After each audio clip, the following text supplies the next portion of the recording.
We are live with the Chargers today in Los Angeles. First training camp for Jim Harbaugh in 10 years. Back when the Chargers were in San Diego and Jim was upstate a little bit. Our Jonathan Jones is just outside Los Angeles right now. JJ, you just spoke with Harbaugh recently. What's the vibe there with him back in the NFL?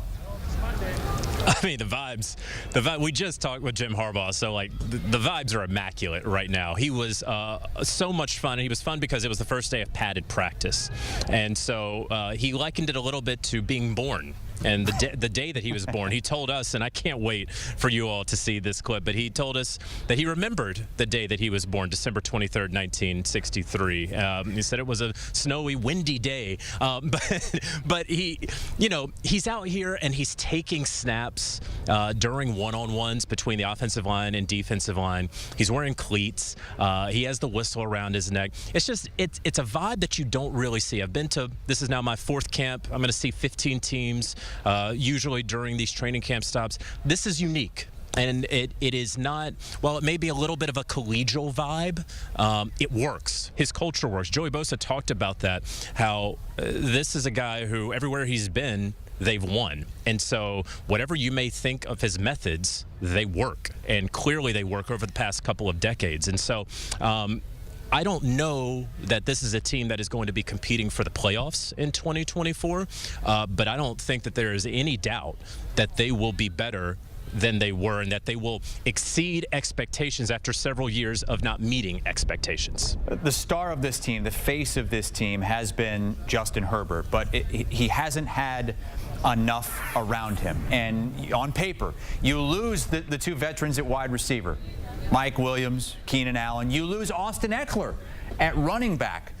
But will the pressure, because of the new philosophy that Harbaugh is bringing in, will the pressure go down for Herbert as they try to do other things?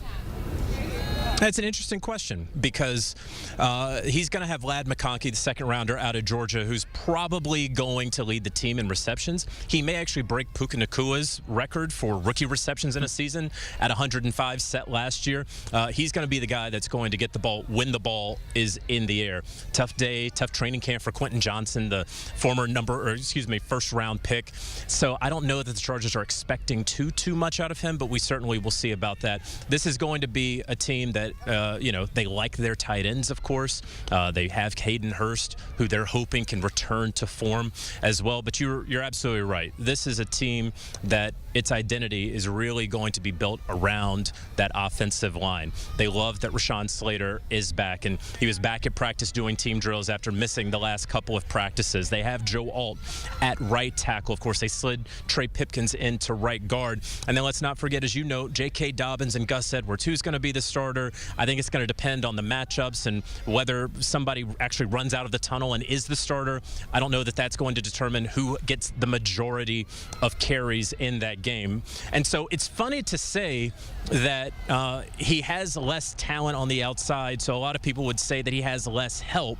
But when you look at the way that they have built up this offensive line with the pieces they had and what they have added, when you consider what they're doing at the tight end position, and then when you have a possession receiver in Ladd McConkey who's going to kind of take the place of Keenan Allen, especially in those later downs, third and fourth down, one could argue that there is more around Justin Herbert, just not in the fantasy football sense. And ultimately, JJ, it was the defense that failed them last season. Cost Brandon Staley his job. He got super defensive about that at the end of last year. Harbaugh bringing his defensive coordinator from Michigan, Jesse Minter. What is going to be the identity of that defense this season?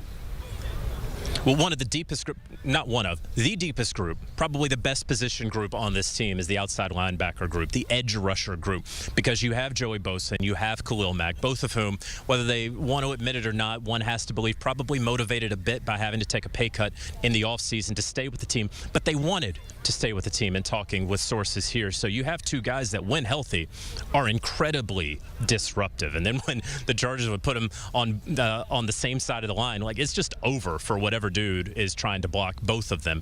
And then, of course, they got Bud Dupree. They have Thule here. And so this is a very deep group that can rush the passer. And so, obviously, that is going to be a strength. in the third down situations and the obvious passing down situations, you're going to see Derwin James. He was kind of all over the place in Brandon Staley's defense, that star position. I think he's going to play it more of a truer safety position on first and second down.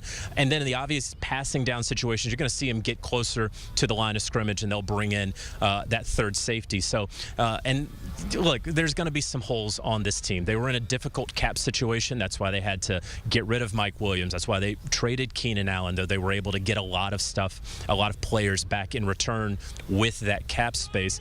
They do understand that they're going to have to continue to build up this roster, and they did some bargain finds back in March in free agency, but they like the depth that they're building. They understand that they are building something right here, and that's why, Chris, I started out by saying I don't know that this is a team that is going to compete for the playoffs in 24, also because of the division and the Kansas City Chiefs here in the AFC West, but this is a team that absolutely is going to be better than last year. Now, only 5 wins last season. Their win total set around 8.5. If you can get to 9, you could have a chance at the postseason. Jonathan Jones live with the Chargers today just outside Los Angeles. They will be hosting the Raiders Week 1 on CBS. In fact, first 5 games you see on this schedule, all on CBS, including big one Week 4 at home against the Chiefs.